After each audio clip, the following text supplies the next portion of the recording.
네, 오늘은요, 공급 사슬에서의 채찍 효과에 대해서 좀 자세하게 알아보는 시간을 가지겠습니다. 지난 시간에 공급 사슬 관리를 소개하면서 채찍 효과라는 것이 모든 서플라이 체인, 공급 사슬에는 존재한다 이런 말씀 드렸는데요. 오늘 조금 더 그 발생 원인에 대해서 좀 더 구체적으로 알아보고요. 발생 원인을 알면 어떤 해결 방안들도 좀 떠오를 것 같습니다. 그래서 그런 얘기를 좀 나누도록 하죠. 지난 시간에 했던 채찍 효과에 대해서 짧게 리뷰를 좀 해보죠. 채찍 효과, 불 휩 이펙트라는 것이 있는데요. 쉽게 얘기하면 공급 사슬의 상류, 즉 제조, 원재료를 준비해서 부품을 만드는 상류 쪽으로 갈수록 최종 고객의 수요의 정보가 왜곡되어서 그 수요량의 변동폭이 점점 커지더라. 이런 내용이었어요. 그래서 현실적으로는요, 이 파란색 실선이요. 최종 고객의 수요가 지금 시간이 가면서 점점점 어떤 어느 정도의 변동을 가지면서 증가하고 있는데요. 이 수요를 감당하기 위한 소매상의 주문, 즉 도매상에게 넘기는 그 소매상의 주문은 훨씬 더 큰 폭으로 움직이면서 이렇게 평균적으로는 증가하고 있더라.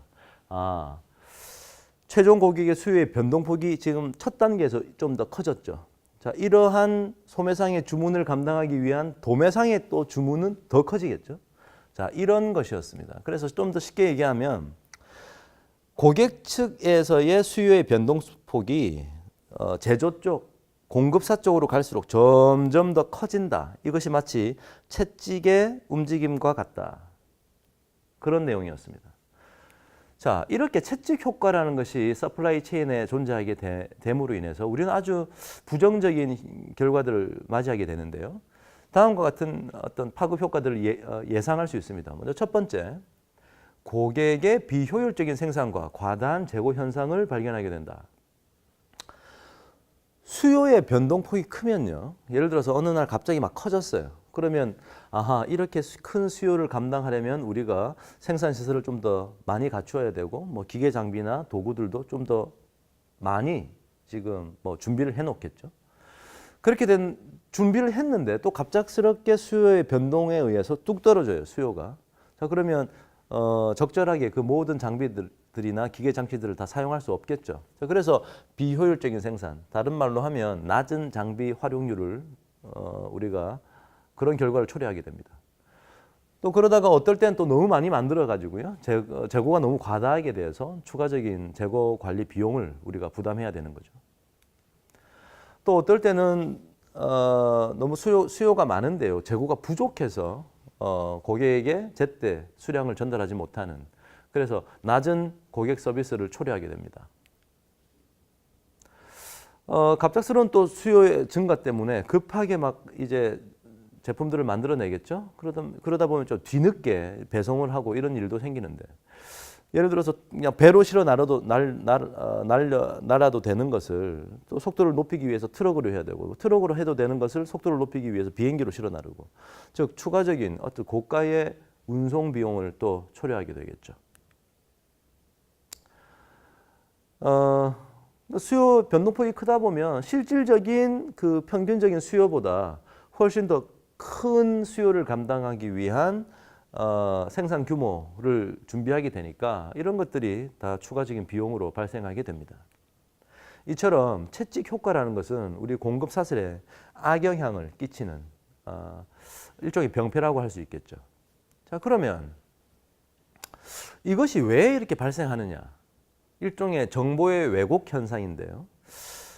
좀 현실에서 일어나는 그 정보의 왜곡 현상에 대해서 자세하게 알아볼 텐데, 먼저 첫 번째 우리가 답변해야 될 질문은 어쩔 수 없는 것이냐, 이 채찍 효과라는 것은 무조건 발생하는 것이냐라는 질문에 대해서 먼저 답을 좀 해야 될 것 같습니다.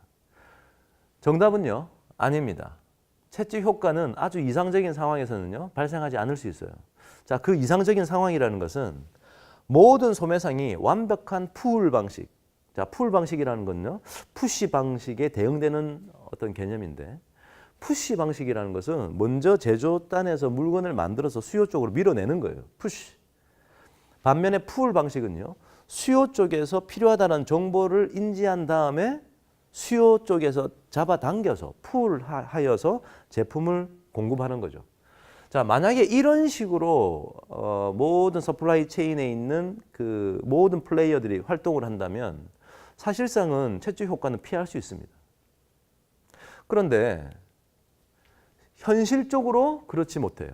현실적으로는 다음과 같은 5가지의 이유 때문에 채찍 효과를 우리가 점점 가중시키는 그런 현상을 직면하게 되는데요. 이 5가지에 대해서 하나하나 자세히 한번 알아보도록 하겠습니다. 자, 그래서 첫 번째 보실 채찍 효과의 주요된 원인은요, 주문 동기화라는 겁니다. 영어로는요, order synchronization인데요. 먼저 order란 말은 주문이란 뜻이고요. synchronization이라는 말은 여러분이 아마 올림픽 경기를 통해서 접했을 수 있는데요. 우리가 synchronized swimming이라는 그런 스포츠 게임이 있죠. 수영장에서 여러 수영 선수들이 동시에 동일한 율동을 하는 그런 게임입니다. 그래서 synchronized 됐다라는 얘기는 동시에 발생한다, 동기화되었다, 뭐 이런 뜻인데요. 지금 현재 order가 synchronized 됐으니까 주문이 동시에 발생하는 것을 말합니다. 그래서 서플라이 체인에서는요, 마치 이런 거죠. 여러 소매상들이 있는데 어느 특정 공급상에게 동시에 소매상들이 주문을 하는 거예요. 예를 들어서 한 20개의 소매상이 있다고 칩시다. 이 20개 소매상이 예를 들어서 각각은 일주일에 필요한 그 주문량이 사실은 같아요. 그런데 이들이 동시에 어느 한 특정 공급상에게 동시에 주문을 하게 되면 동시에 주문하는 소매상이 많아지면요, 이 특정 한 공급상이 체감하는 수요의 변동폭이 아주 커지게 되는 거죠. 좀 더 구체적인 예를 들면요, 다수의 주문 기업들, 즉 소매상들이 월간 MRP를 활용해서 월초 주문을 하게 된다. 즉 월간 MRP라는 것은 보통 이런 겁니다. MRP라는 말은요, Material Resource Planning이라는 말의 약자로서요, 일주일 동안 우리가 만들 최종 제품을 만들기 위해서 필요한 부품의 수량이 얼마나 되는지를 계산을 해내는 거예요. 그래서 주로 월 초에 주문 기업들이 그런 부품을 주문하게 되죠. 지금 아래 두 시나리오가 있는데요. 첫 번째 시나리오는 그 20개의 소매상이 월, 화, 수, 목, 금 균등하게 이렇게 흩어져서 주문을 하는 경우고요. 이쪽 시나리오는 20개 소매상 중에 9개 소매상이 어느 특정일에 몰려서 주문을 하고 어떨 때는 단 하나의 소매상만 주문을 하는 그런 경우라고 볼 수 있는데요. 그 결과를 한번 보시죠.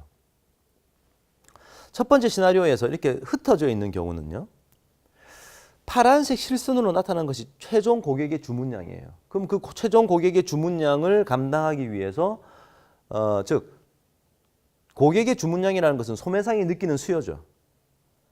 이것을 감당하기 위해서 이제 소매상이 주문을 하게 되는데요. 지금 네모난 박스로 지금 표현된 주문량인데요. 소매상의 주문량은 공급상이 느끼는 수요량이 되겠죠. 지금 이런 경우에는 정확하게 같진 않지만 거의 변동폭이 유사합니다. 근데 이쪽은 어떤가요? 어느 특정일에 소매상들이 주문을 동시에 하다 보니까 공급상이 느끼는 수요량은요, 어느 특정일에 상당히 올라가고요, 어느 특정일에 상당히 떨어지는, 즉 더 큰 변동폭을 보이는 거죠. 공급상이 이러한 수요의 변동폭을 느끼게 되면 공급상은 또다시 제조상에게 더 큰 변동폭을 가진 주문을 하게 되겠죠. 즉 공급 사슬에서의 채찍 효과가 더욱더 가중되는 그런 현상을 나타나게 됩니다.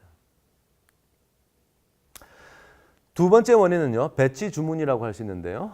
배치 오더링이라고 제가 표현했습니다. 우리가 배치란 말은 이미 이전 시간에 배치 프로세스에서 공부를 했고요. 배치 사이즈란 말의 뜻도 이해했습니다. 즉 배치의 크기, 배치 사이즈라는 뜻인 말인데요. 소매상들이 주문 비용을 절감하기 위해서 배치의 배수 단위로 주문하는 현상. 즉 예를 들어서 어느 회사의 배치 사이즈가 15개다. 즉 15개 단위로 주문을 하는 거예요. 만약에 이 회사가 17개가 필요하다. 그러면 하나의 배치로는 감당이 안 되고 두 배치, 즉 30개를 주문하는 현상이죠. 그렇게 하는 것이 소매상으로서는 주문 비용을 절감할 수 있겠죠. 하나 필요할 때, 16개 필요할 때, 이렇게 하나, 두 개 필요할 때도 그때 주문하다 보면 주문을 자주 해야 되잖아요. 그래서 이러한 주문 비용을 절감하기 위해서 주로 배치 단위로 주문을 합니다. 자, 여기서의 배치는 현실적으로는 어떤 박스가 될 수도 있고요. 한 박스 혹은 하나의 케이스, 하나의 팰릿, 배치를 이동하는 하나의 팰릿 또는 하나의 트럭 단위가 그들이 사용하는 배치 단위가 될 수도 있어요. 그래서 소매상은 누적된 수요가 1배치를 넘었을 때 그 배치 크기만큼으로 계속 주문을 한다. 자, 그래서 어떻게 되느냐? 지금 최종 고객의 주문량은 파란색 실선으로 이렇게 나타나 있어요. 그런데 실질적으로 소매상의 주문은 어떻게 된다? 배치 단위로 한다. 배치 크기가 15개니까 0개, 15개, 30개, 45개, 60개 단위로 이렇게 크게 움직이는 거죠. 이렇게 소매상이 주문을 하게 되면 공급상은 아주 큰 폭의 수요의 변동성을 느끼게 되는 거죠. 자, 이것도 채찍 효과를 더욱더 가중시키는 그런 결과를 낳게 됩니다. 세 번째는요, 거래 촉진책과 선매, 영어로는 트레이드 프로모션과 포워드 바잉 현상 때문에 그렇다라고 되어 있는데요. 지금 보시는 이 그림은요, 우리 이전 수업 시간에 공부했던 그 닭고기 스프를 만드는 통조림 회사의 얘기인데요. 원래 그 회사는 미국 회사인데요. 미국에서 이 통조림 캔이라는 것은, 특히나 닭고기 스프라는 것은 주로 겨울철에 감기에 걸렸을 때 따끈하게 먹는 그런 음식입니다. 그래서 일반적으로 10월, 11월, 12월, 1월 이때 주문량이 많은 것은 일반적인 상황이에요. 그런데 지금 6월 달에 갑작스럽게 수요가 급증하는 그런 현상을 보이죠. 왜 이때 이렇게 급증을 했냐고 하면 공급상이 그들이 갖고 있던 통조림 그 닭고기 통조림 제품의 공급상이 재고가 너무 많이 쌓여 있으니까 이것을 일시에 좀 떨어내기 위해서, 재고량을 급감시키기 위해서 가격 할인을 해줬던 거예요. 그래서 일시적인 가격 할인을 제공한다. 이런 것을 채널 스타핑이라는 말을 쓰기도 하는데요.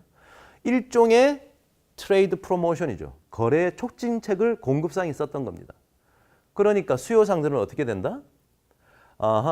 실제로는 6월 달에 별로 필요 없음에도 불구하고 이 제품이 가격이 싸다라는 이점 때문에 이때 미리미리 사는 거죠, 제품을. 그래서 forward buying이라는 얘기는 미리미리 산다라는 얘기예요. 자, 예상치 못했던 평상시와 다른 수요가 갑자기 급증하게 되죠. 만약에 이런 수요를 이게 또 감당을 하려면 또 이 공급상은 그 제조사에게 또 이러한 변동폭의 커다란 변동폭을 가지는 또 주문을 해야 될 거고요.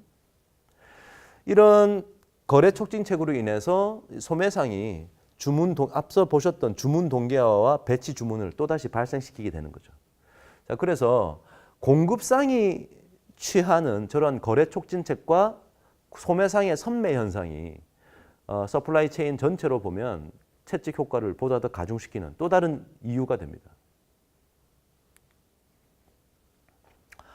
자, 다음은 과반응적 주문 행위, 자, overreactive ordering이라고 했는데요. 한마디로 오버액션을 해서 주문을 하는 거예요. 제가 조금 우스꽝스러운 그림을 하나 준비했는데요. 우리 혹은 이런 경험 없으십니까? 길 가다가 저 앞쪽에서 오는 이성이 있을 때 이성이 갑자기 나를 보면서 웃었단 말이에요. 그러면 혹시 이런 착각을 하게 됩니다. 처음 보는 저 사람이 혹시 나를 좋아하나? 이런 착각을 하게 되죠. 이런 현상이 서플라이 체인에서도 나타나는 거예요. 즉, 일시적인 고객 수요의 증가 혹은 감소, 이것을 그냥 그 자체적으로 가지고 있는 단순한 무작위 변동의 결과라고 생각하지는 않고 마치 평균 수요가 앞으로 늘어날 거다 혹은 줄어들 거다에 대한 추세의 변동으로 파악을 하면요, 미리미리 조치를 취하게 되는 거죠. 그래서 무작위 변동을 그냥 무작위한 변동, 즉 랜덤한 변동으로 받아들이지는 않고 뭔가 추세의 변동으로 이해해서 미리 더 주문량을 늘린다든지 그런 식의, 또 혹은 미리 평상시의 주문량보다 훨씬 더 작게 주문한다든지, 자, 그런 현상을 나타내는 것을 말합니다. 이것 또한 전체적인 서플라이 체인에서 매 플레이어가 이런 식으로 반응을 하게 되면 그 채찍 효과는 점점점 커지는 거죠. 자, 끝으로 다섯 번째 채찍 효과의 원인인데요. 부족분 게임이라는 원인입니다. 지금 보시면 이 개념을 표현하는 영어 표현이 여러 가지가 있는데요. shortage gaming, 뭔가 부족한 것을 나누려고 하는 게임이라는 말도 있고요. order inflation, 주문을 inflation, 팽창시킨다. 주문을 실제보다 더 크게 만든다. 이런 뜻이고요. phantom order, 유령 주문이란 뜻이군요. 자, 어떤 상황이냐면 원래 공급상이 제공하는 어떤 제품을 혹은 부품을 소매상들이 사이좋게 나눠 먹으면 가장 평화스러운 상황이죠. 즉 예를 들어서 공급상이 일주일에 100개의 물건을 만들 수 있어요. 그런데 이 물건을 받아가야 하는 소매상이 두 군데가 있는데 60개, 40개가 필요합니다. 그러면 내가 가지고 있는 100개를 60개, 40개 나누어 줄 수 있으면 가장 평화스러운 거예요. 그런데 문제는 어떤 거냐? 내가 만들 수 있는 게 50개밖에 안 돼요. 그런데 60개, 40개씩 달라고 한단 말이에요. 부족한 거죠. 이 부족한 것을 나눠주는 상황이에요. 그러면 보통 어떻게 나눠줍니까? 이 50개를 어느 한 업체를 위해서 다 주는 것은 다른 업체와의 거래 관계에 있어서 미래에 어떤 부정적인 영향을 미치겠죠. 자, 그래서 어떻게 하느냐? 일반적으로 그 소매상, 즉 주문을 하는 기업 A, B가 있는데 60개, 40개, 6대 4로 원하는구나. 그럼 내가 가지고 있는 50개를 6대 4의 비율로 나눠주는 거예요. 공평하게. 이렇게 공평하게 나눠주는 것이 우리가 할 수 있는, 공급상이 할 수 있는 최선이라고 생각을 하는 거죠. 자, 그러면 어떻게 될까요? 그래도 불평을 한단 말이죠. 나는 모자라다, 더 달라, 이런 식의 내가 먹는 것이 모자라니까 더 달라고 하는 소매상이 반드시 있게 됩니다. 그러면 자연적으로 어떻게 되느냐, 이 친구들이. 아하, 내가 60개를 주문했더니 6대 4의 비율로 나눠줬구나. 그러면 내가 만약에 사실은 60개가 필요한데 120개를 달라고 주문을 하면 120대 40의 비율로 이 50개를 나눠주어서 내가 조금 더 많이 가질 수 있겠지라는 생각을 하는 거예요.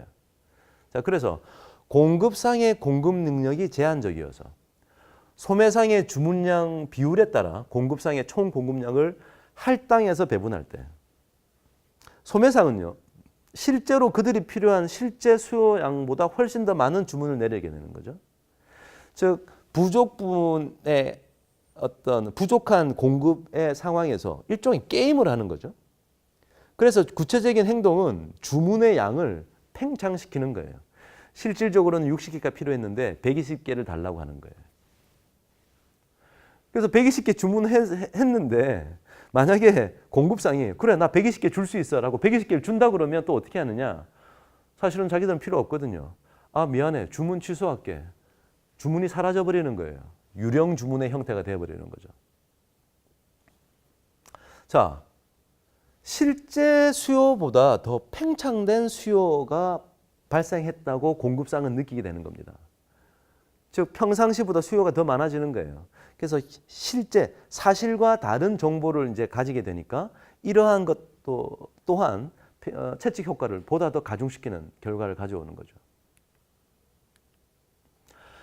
자, 우리가 지금 5가지의 아주 현실에서 발생하는 채찍 효과를 점점 더 가중시키는 원인에 대해서 우리가 살펴봤습니다. 자, 그러면 원인을 알면 해결 방안도 조금 구체적으로 떠오를 것 같은데요. 다음과 같은 4가지의 해결 방안을 조금 논할 수 있을 것 같습니다. 먼저 정보 공유, 2번째 제품 흐름 평화라, 3번째 고질적인 인센티브 제거, 4번째 VMI의 활동, 사용. 먼저 하나하나 좀 구분해서 보도록 하죠. 자, 먼저 정보 공유, 인포메이션 쉐어링입니다. 정보를 제각 그때 사실 그대로 모든 서플라이 체인의 플레이어들이 나누어서 공유할 수 있다면 이 문제는 조금 해소가 됩니다. 구체적인 예로요, CPFR 활동 같은 걸 들 수 있는데 CPFR은 Collaborative Planning, Forecasting and Replenishment의 약자고요. 우리말로 해석하면 이런 거군요.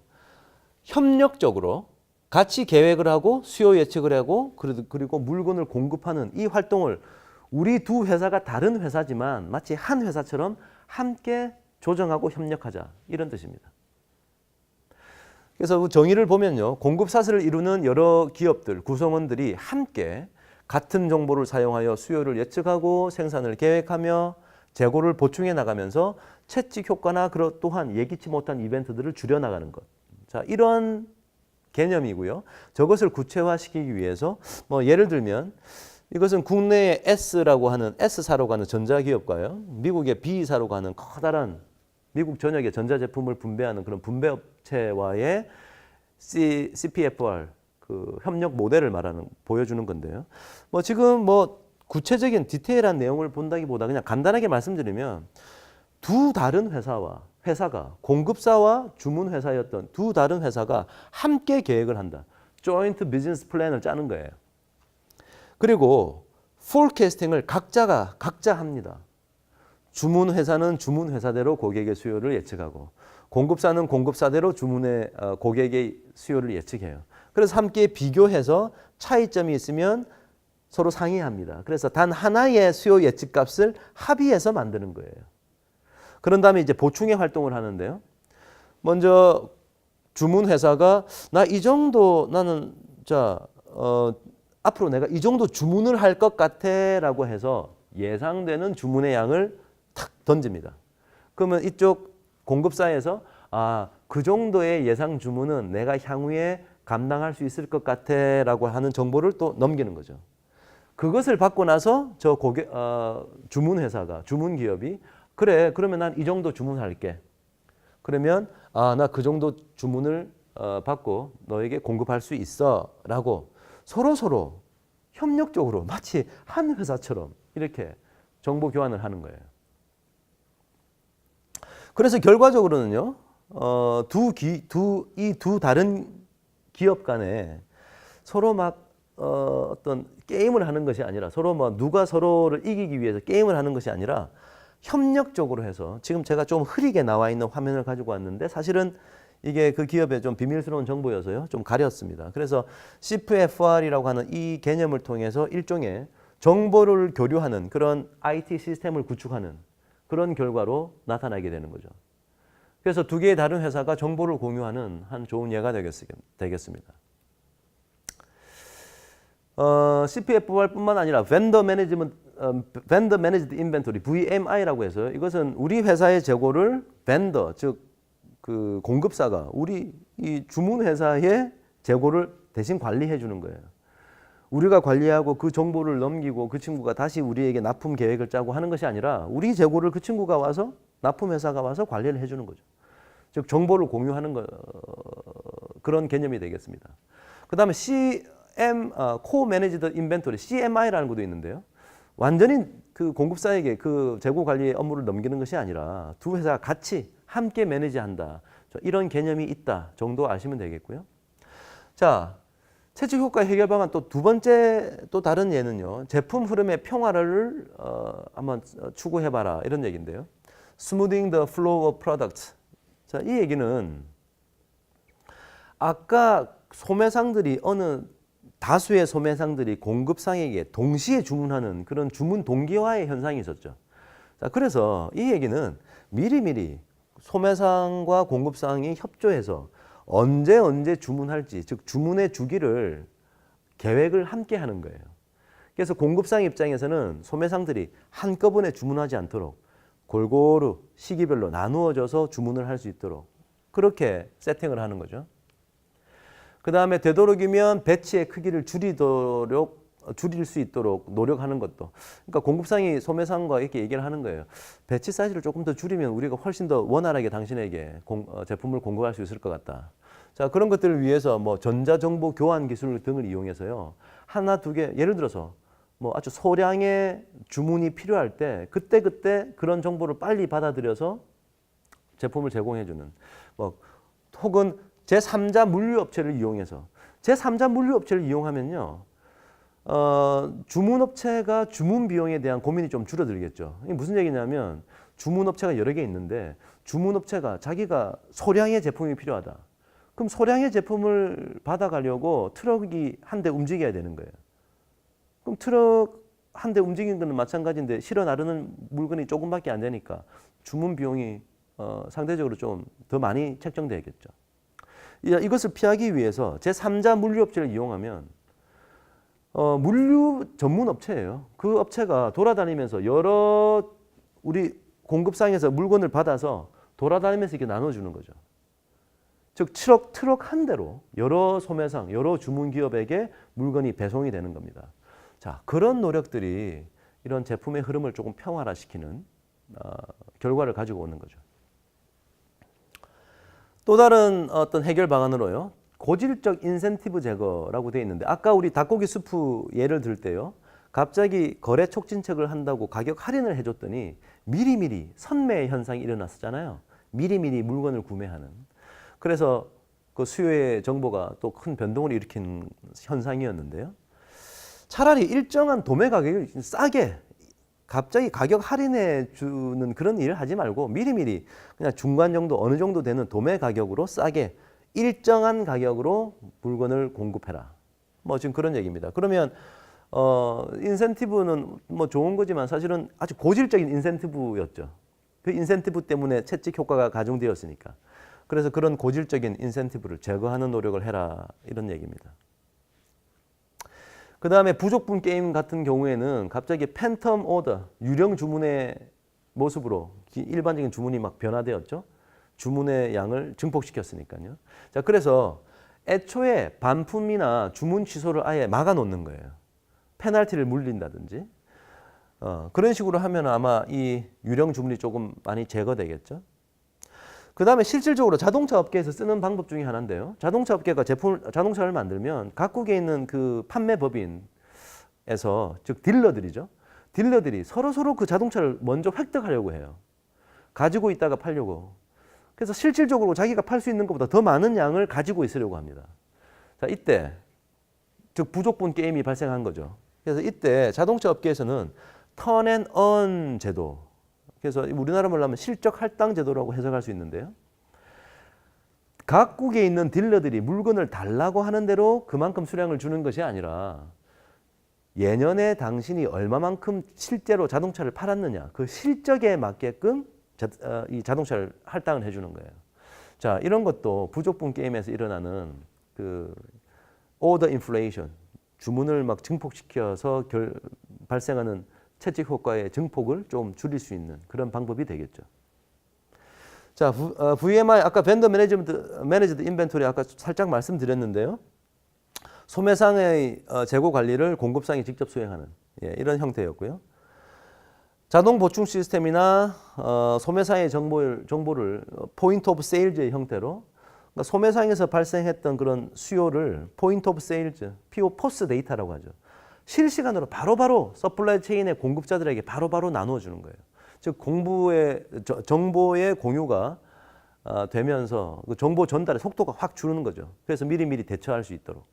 자, 이런 것들이 채찍 효과를 조금 낮출 수 있는 그런 조치들이 되겠습니다.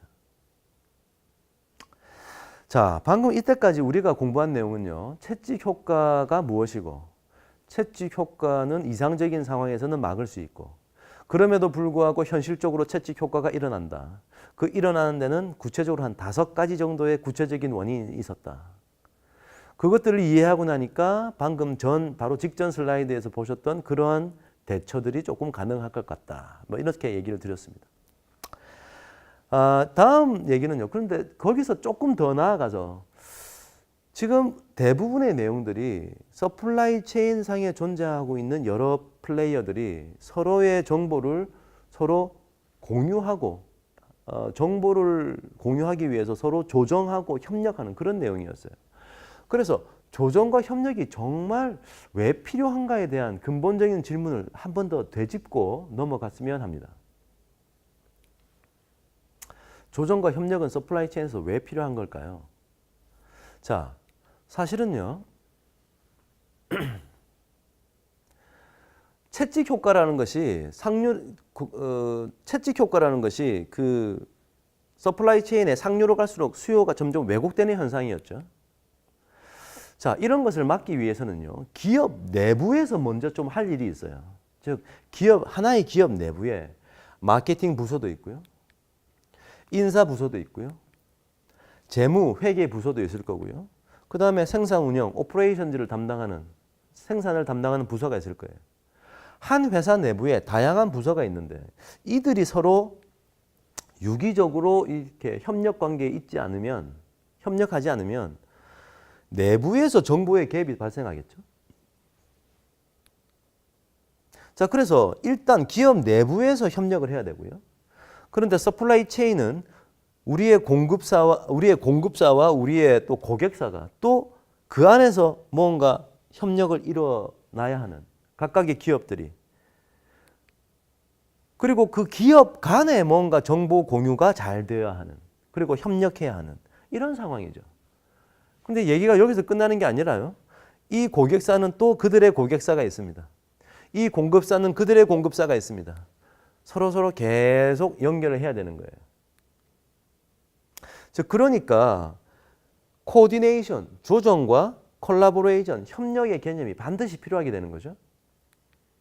그러다 보니까 이 공급 사슬 관리라는 개념에서는요, 뭐 타스크 포스 팀을 꾸린다. 일시적으로 어떤 일을 해결하기 위해서 다양한 부서, 다양한 기능의 사람들이 모여서 일을 하는 것을 말하죠. 혹은 뭐 코어포레이션, 뭐 협조한다 이런 용어, 얼라인먼트, 정렬한다. 어느 탑 매니지먼트가 탑 경영진이 계획했던 혹은 상상했던 그 전략을 실행단으로 그대로 연결되도록 얼라인먼트가 중요하다. 이런 용어도 쓰고 있고요. 클로스 펑셔널 팀을 꾸려야 한다. 이런 용어도 쓰고 있습니다. 인티그레이션이라는 단어도 쓰고 있고요. 자, 이런 것들이 모두 이제부터의 이 경영 환경은요, 기업과 기업 간의 경쟁이라고 부르기보다는 사실은 서플라이 체인, 즉 공급 사슬과 또 다른 공급 사슬 간의 경쟁이다. 이러한 인식의 전환이 필요하면서 보다 더 중요하게 인식되는 그런 개념이 되겠습니다. 자, 그래서 방금 공급 사슬과 공급 사슬의 경쟁의 시대에 접어들었다. 즉 그러니까 기업과 기업 개별적인 경쟁이 아니라 기업들이 이루는 공급 사슬과 또 다른 공급 사슬 간의 경쟁이다. 자, 이런 메시지를 조금 강조하기 위해서요, 제가 프리즈너즈 딜레마라고 하는, 즉 죄수의 딜레마라고 하는 그 예를 하나 가져왔는데요. 좀 더 직관적으로 우리가 그 필요성에 대해서, 공급 사슬 간의 경쟁이란 그 뜻에 대해서 이해할 수 있을 것 같습니다. 뭐 간단하게 말씀드리면요, 헨리와 데이브가 둘이 공범으로 범죄를 일으켰어요. 자, 그래서 헨리와 데이브가 둘이 다 잡혀서 지금 따로따로 독방에서 지금 신문을 받고 있어요. 헨리에게 주어진 선택은 guilty, 유죄라고 인정을 할 거냐, 아니면 not guilty, 무죄라고 끝까지 잡아떼느냐, 이 둘 중에 하나를 선택해야 됩니다. 데이브도 마찬가지고요. 자, 그런데 뭐라고 지금 어떤 정보를 이 친구들에게 줬냐면, 헨리는 자, 당신이 만약에 유죄라고 인정했을 때 데이브가 인정하면 둘 다 3년 살고, 데이브가 무죄라고 잡아떼면 너는 1년만 짧게 살고 내보내줄게. 그러니까 실토를 하라라고 지금 얘기를 하는 거예요. 만약에 당신이 무죄라고 끝까지 잡아떼면 데이브가 무죄라고 했을 때는 2년만 살지만 길티라고 유죄를 인정하면 죄값을 물어서 당신이 5년 살아야 된다. 이러한 상황에서 당신 자, 의사결정을 하라라고 지금 따로 독방에서 신문을 하고 있는 경우에요. 여러분이 만약에 헨리라면 어떤 선택을 하시겠습니까? 헨리가 만약에 합리적인 사람이라면요, 이런 생각을 하지 않을까요? 어차피 데이브가 어떤 의사결정을 할지를 지금 모르니까, 따로 독방에 떨어져 있으니까 한번 합리적으로 생각을 해보겠죠. 헨리가 유죄를 했을 때는 자기가 사는 감옥에서 사는 연수가요, 1년 아니면 3년이에요. 토탈 4년, 평균적으로는 2년. 그죠? 2로 나누면 되니까. 만약에 잡아뗐을 때는 2년 아니면 5년을 살아요. 토탈 7년, 평균적으로는 3.5년. 자, 합리적이라면 어떤 걸 선택하는 게 나은가요? 평균의 개념을 사용하면요, 아마 guilty, 유죄라고 인정하는 게 나을 겁니다. 이 생각을 데이브도 하겠죠. 그럼 결과적으로 헨리도 인정하고 데이브도 유죄를 인정하면 둘 다 3년 살다 나오는 거예요. 자, 이게 얘기의 끝입니다. 그런데 사실 이 전체적인 그림을 알고 있었다면 둘 다에게 있어서 최선의 선택은 뭐냐? 각자 2년씩 사는 거예요. 각자 3년씩 사는 것이 아니고. 무슨 얘기냐? 헨리는 헨리 나름대로 개인적으로 최선의 선택을 한 거예요. 최적의 솔루션이 guilty라고 유죄 인정하는 거였고, 데이브도 개인적으로는 최선의 선택이 guilty, 유죄라고 인정하는 거였는데, 즉 이쪽이죠. 사실은 전체적인 그림을 보면 두 사람에게 좋았던 것은 이거였다. 결론은 어떤 부분의 최선책이 전체의 최선책을 반드시 이끄는 것은 아니다라는 메시지예요. 즉 서플라이 체인에 존재하는 여러 플레이어들이 있는데 그 각각의 플레이들이 각자 개인적으로 생각해서 최선의 선택을 하면 서플라이 체인 전체의 성과가 최선이 되는 것은 아니다. 이런 메시지죠. 자, 그래서 협력해야 됩니다. 서플라이 체인 내에 있는 각각의 최선의 선택을 하려고 노력하는 것뿐만이 아니라 그것으로는 부족하고요. 서플라이 체인 내에 있는 여러 개인 그 플레이어들이 함께 조정과 협력을 같이 해야 되는데요. 조정과 협력은 크게 4단계로 나누어지는데 첫 번째 오픈 마켓 니고시에이션 단계라는 것은 서로 막 경합을 하는 거예요. 가격을 가지고 협상을 하고요. 서로 좀 적대적인 관계죠. 코오퍼레이션이라는 것은 이제 협조하는 건데요. 소수 공급업체를 두고 어떤 거래 관계를 한다든지 아주 장기적인 거래를 하는 것도 이 정도면 뭐 아까보다 나은 거죠. 조금 더 발전하면요. 코오디네이션, 조정의 과정인데 이제 서로 정보를 공유하고요. 벤더 매니지드 인벤토리라는 개념도 도용하고요. 뭐 EDI, 일렉트로닉 데이터 익스체인지, 정보, 그러니까 실시간으로 인포메이션 테크놀로지를 써가지고 대량의 데이터를 이렇게 서로 주고받는 뭐 이런 상황이고요. 콜라보레이션이 가장 상위 단위의 개념인데요. 이 협력하는 거죠. 공급 사슬을 통합하려고 하는 노력, 공동의 계획, 기술 공유, 뭐 이런 식의 노력이 필요하다라는 메시지입니다. 지금 혹시 여러분 코오퍼레이션과 콜라보레이션 이 둘 다 뭐 협조, 협력이라는 개념이고 코오디네이션은 이제 조정한다는 뜻인데요. 코오퍼레이션과 콜라보레이션을 굳이 좀 구분하자면 코오퍼레이션은요. 하나의 일을 쪼개서 분업을 하는 걸 말해요. 나중에 다 합치는 것. 그래서 협조를 하긴 했죠, 서로. 반면에 콜라보레이션, 우리가 지금 추구하는 콜라보레이션은요. 하나의 일을 여러 사람들이 처음부터 끝까지 동시에 토론을 통해서 일 처리를 하는 것을 말합니다. 그래서 지금 협력, 협조, 우리나라 말로는 비슷한데요. 지금 우리가 추구하는 바는 콜라보레이션의 단계다. 그런 말씀을 좀 드립니다. 그래서 지금 오늘 이 수업 시간을 통해서는요, 공급 사슬에서 아주 문제가 되는 채찍 효과, 그 파급 효과, 그리고 원인, 그리고 해결 방안에 대해서 얘기했고, 좀 더 큰 범위에서는요, 서플라이 체인에서는 조정과 협력의 과정이 계속 필요하고, 이런 것들이 채찍 효과를 또 감소시키는 그런 효과도 우리에게 가져온다. 그런 말씀을 좀 드렸습니다. 자, 다음 시간에는요. 마지막 얘기했던 이 협력과 조정과 협력의 필요성을 이제 인지했으니 어떻게 하면 좀 더 구체적으로 그 실행을 할 수 있는지 그런 내용에 대해서 함께 얘기하도록 하겠습니다.